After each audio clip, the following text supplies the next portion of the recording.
Hey everybody, this is the LEGO Batman movie The Bat Space Shuttle set. This is intended to be used in conjunction with the Batcave break-in set from, would you believe, over a year ago. Basically the platform just kind of lines up with that one if you want to use the two together, but this works perfectly fine just as its own thing as a space shuttle launch platform and partial little selector for costumes or bat suits as well. Let me get to the shuttle itself first, though, since I think that's the thing that most people are going to be most interested in. Now, it is important to note that the shuttle is not really attached to the platform. It's not really docked here. In fact, you can just take all this away and pretend it never existed in the first place. It is just literally not connected at all. No studs, no connection of any sorts. They're not even touching the platform and the shuttle unit.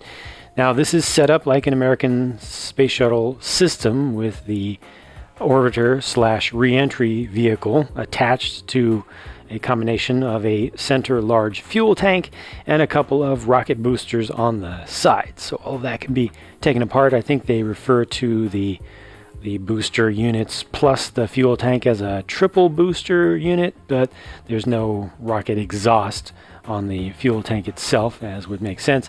They didn't really set this up to hold cargo in the nose, but because that is such a large space, that gray capsule up there, if you want to, you could potentially take that apart and put some cargo in there. It's just not really designed to work that way all that well. And you can pull this apart. It's not quite as easy as I would like it to be. You can see the two struts connecting between the fuel tank and the shuttle. Come on. Oh man, feels like I'm breaking it. Gosh. Yeah, that's not good. That is not good at all. This is built correctly. You have a couple of supposedly low friction / no friction joints there. They just snap into place and they're supposed to be easy to pop out, but they push together firmly. When they come apart, oh man, God, yeah, that's not cool. So, yeah, this is this, and you can also pull the rockets off. Leave that behind, do something like that. That works. Each of these rockets just has a single sticker on there, and I love the fact that there is an arrow that says arrow. There's one of those going in either direction on either sticker. So now my fingers hurt just a little bit from taking that apart, but we are left with the space shuttle itself. This does not have any landing gear to extend, so it's just going to be flat on the ground, which is fine by me. I mean, it sits just fine. It's actually not completely on the ground. It sits up just a bit. You know, its wings are elevated. This has the ability to actually shoot because there are two stud shooters on either wing, plus a bunch of kind of simulated cannon things. Kind of a simulated cannon there. These could be seen as blasters, but you just get the two actual fireable stud shooters. Major large central booster here, engine, and then a couple on the sides that could be used just as thrusters for maneuvering, or they could be atmospheric, re-entry flight section engines that aren't used all the time. But I like the shaping of this around the back, changing it up a little bit from the real life designs of these things. That's cool. Of course, it has a cargo section, and that can be opened up. Just get the 8 wide door segment there, and it carries with it the Bat Moon Buggy. So this is just a kind of a very basic modern take on a LEGO Classic Space, very basic little rover vehicle, very simple. Does use one fairly new piece to create just a little different shape on the front there, but you can turn this around and use it as a sensor, and has just a single sticker on the back. But this just folds down to make it very convenient to put it in there. Now, the cargo space is kind of designed specifically to hold that, but you can just leave these side bolsters out that kind of hold on to the wheels and keep it from rattling around at all, and it gives you a little bit more actually usable space. I mean, having the studs available there on a pretty much flat surface means that you can reconfigure this and use it in different ways. That's a good thing. And then the canopy here is the most modern Shuttle canopy piece, and they've just remolded it in black, and it's printed, so it has a little bit of nose print there, and it also has the Bat logo done in gold. I thought they were going to do that in yellow, but they did it in gold. It's a little bit fancier, and the insert for the window section there is in just a regular transparent yellow, which just matches other Bat stuff from the Lego Batman movie. The cockpit seats only one person compared to the 2 seats that you could get out of it from the city version of the space shuttle from the most recent space exploration sub-theme, and that's just a sticker for the console, and you get a couple of control sticks, and really that's pretty much it. There's nothing you can really do in terms of adjusting wing or winglet angles or anything like that, except for just these little tips right here. That's about it. These are, I guess you could bring these up, but it doesn't really look good once you expose those studs under there. I don't like that. So I guess you can make the change, but there's no real transformative feature here. It pretty much just gets to fly around and deploy its cargo. It doesn't even have a cannon arm to move stuff around with, but it does look good, and I think the size is right. I don't think it needed to be any bigger than this for what it's trying to do as a playset.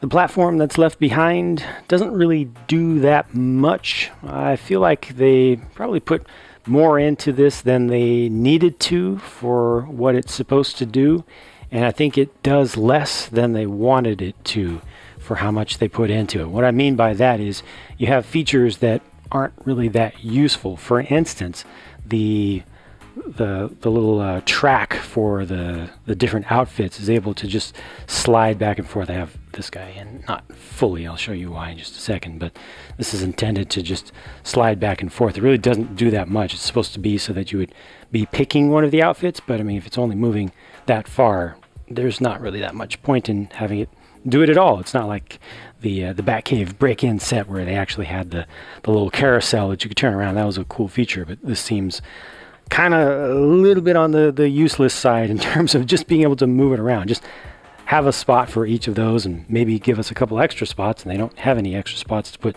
more of your suits on here if you're collecting more. So yeah, it doesn't work out all that well in terms of efficiency for the use of parts. Now they have a whole rack of items down here. You can use this as a grappling hook gun. There's the hook, a couple batarangs, some arrows or bolts, and then this is a fine looking little selector. It's a selector console for the different bat suits, and I like the stickers on there, and I also like the build. I think that build is pretty worthy, pretty good for what it's intended to be. And this is just a light up here. You can rotate that around, and you can turn these up and down. That's just that. Got a bunch of pieces used around the base of that to make it look like it's part of terrain. Again, I feel like that's not that great of a use of a bunch of pieces there, because you could just attach all of this anywhere. Even up here, this assembly works really nicely, being able to angle it all around. But why are you angling it? Why? I think most kids won't even care about that. If they just had a couple of static lights up there, I think it would have worked just as well. Plus, you also have all of these tiles that are used that I feel don't really do much. Could have been just a couple of plates and done. The space to hold the shuttle, the whole shuttle system, doesn't really do anything. It's just there. There are no connection points. There's no refueling. There's no play value there whatsoever. And the last thing over here is a dock for the Bat kayak. I'll have to look up the proper name for that in just a second. But this is able to rotate around. Why? It doesn't really need to. And this thing itself is kind of just comic relief. I'm kind of glad that they included this because it's funny. This will not actually float the way it's designed. It'll always tip over. You can make the kayak itself float, but not with all this stuff on the back. With the whole booster unit, holds a single figure and doesn't have any controls. Obviously this thing is going to be powered, so you don't need oars or anything make it go. But yeah, just a little bit of comic relief. Nice to get this piece done in that black color that probably won't be done again. But again, a lot of this build doesn't do much for me. I do very much like the suits, though. We'll take a closer look at those in just a second. The reason that this center guy is not attached fully is that they didn't even give us a good amount of room for their capes. They each have capes, and this one just barely fits with its cape around the back. This one has a soft cape, so that can be kind of flowed around as needed. But the center one has just the traditional length and style and material of cape. It's the more crinkly, older style. And if I try to put that in there, no matter what I do, it is going to get bent up and crinkled up. And I don't want to bend up and crinkle up this nice cape, especially with the shiny little metallic kind of weave in it. So that doesn't work too well for me. All the more reason they could have just left this with just a few spots for these to stand, and that would have been fine. Just let me choose one. So looking more closely at these outfits, this is the fire starter Batsuit with dark red for the cowl or mask color. And the cape is again in the older style. It doesn't have any iridescence to it for a head there. It's just a stand-in. It's just a plain white minifig head underneath. And here's a look at the print on the back of that torso. It's all right. It's nothing too special, but pretty much matches, I'd say, the graphic style that they used. Reggae Man Batsuit was actually one of my favorite things in the entire Lego Batman movie, and they have recreated it here, including bringing in the entire new mold for that huge headpiece with the hair wrap that has not gone all the way around the locks there. They've got the bright gold printing on the front, which is I think better looking from any normal distance than it is here. Here you can see just a little bit of the thinness around the edges, but from any normal human distance, I think it looks great. It's very shiny.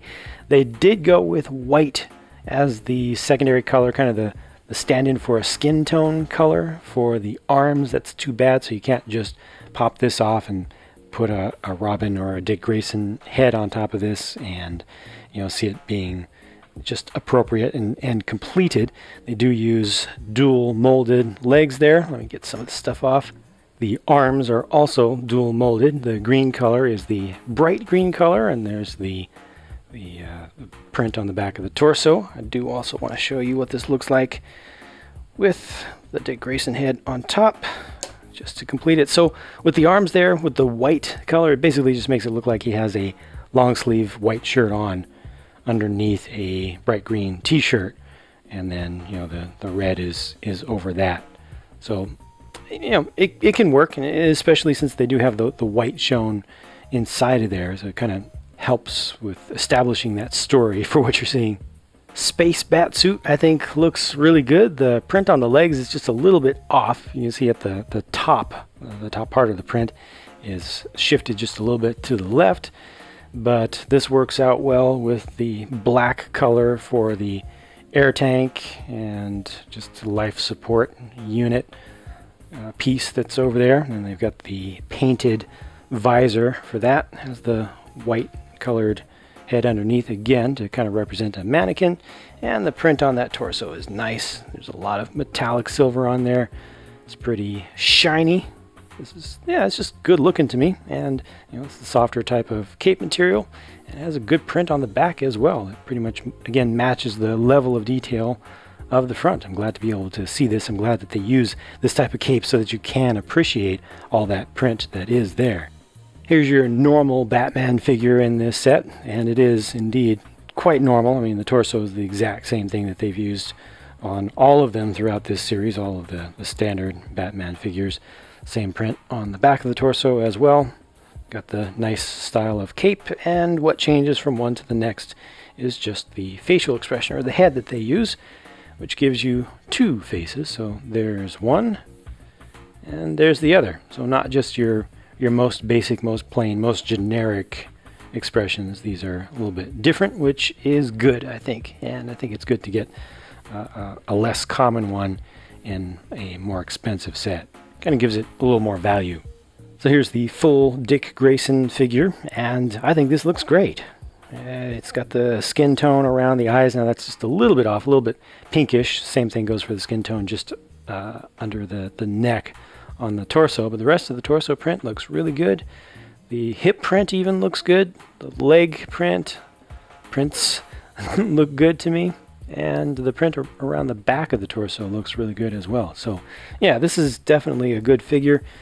2 facial expressions as options. There's one of them. Good to get. There's another. And the great thing about Robin / Dick Grayson is that you can actually use his faces in other figures, unlike with Batman, where you pretty much need to have one of those cowls over it for it to work at all. The last figure is Catwoman, and this is another good figure, I think. Very consistent with the print from the top of the torso down to the middle of the legs. Just really looks like it was all done together, and that also goes for the arms as well. You know, this could have gone for some print on the sides of the legs. That would have made it even better still. I appreciate the paint application on the headpiece there, and it looks good around the back too. It's a nice use of the bright metallic silver color, and the way that they've done these with kind of the balaclava style for the heads, the actual minifig heads. You know, you don't see any of that secondary face around the back when you don't want to see it, and yeah, this just works out well. So to me, the highlights of this set and the primary value is all down here in the figures and almost figures. And that's kind of a shame because it's a big set. The shuttle is fine, it's just not great, and most of the bulk of the build for the boosters and the tank is not as valuable. It looks nice on display, I can say that for sure. Even though the platform here doesn't connect and doesn't really do anything, it does definitely contribute to kind of the pride I think that you get when you look at this. When you look at it in person, it looks like something that you're happy to have, you know, that you can be proud to have. And having the little display for the Batsuits is nice. The little rack of accessories, that's all cool, but I feel like all of this platform stuff could have been done with fewer pieces for sure. And the Bat Kayak, again, it's just kind of a comic relief thing that they threw in there. I guess it's cool that they included it, but I think that the set could have been made cheaper without it, without that very large specialized piece there. The shuttle itself is cool. The rest of that assembly, this I feel like it's just more than it needs to be to get the play value and the display value that this set really provides. Also, that picture right there is kind of telling because it shows that the real thing had a very different design. It wasn't just larger, it was different. It wasn't the same shape and the same arrangement of wings and engines and all that. Needless to say, I personally like this set less than I would like to, but that doesn't make it a bad set. Fortunately, it's priced okay. I actually expected it to be a bit overpriced, but I think it's all right for the volume of stuff you get and the number of figures and almost figures that you get combined. I think from the perspective of someone who buys his own stuff, that's where I get a little bit of disappointment. I think that any kid receiving this as a gift will love it, will absolutely love it, will love every single bit of it, will appreciate the stuff that I felt was kind of unnecessary, and will make the whole set more fun for them than it was for me. Different strokes for different folks, different points of view. As always, I expect many of you to have different points of view than I do, and that's a good thing. Regardless, I hope that I've shown you enough of the set to form your own opinion from your own perspective, and I hope to have a chance to talk to you again soon in my next video. Thanks for watching.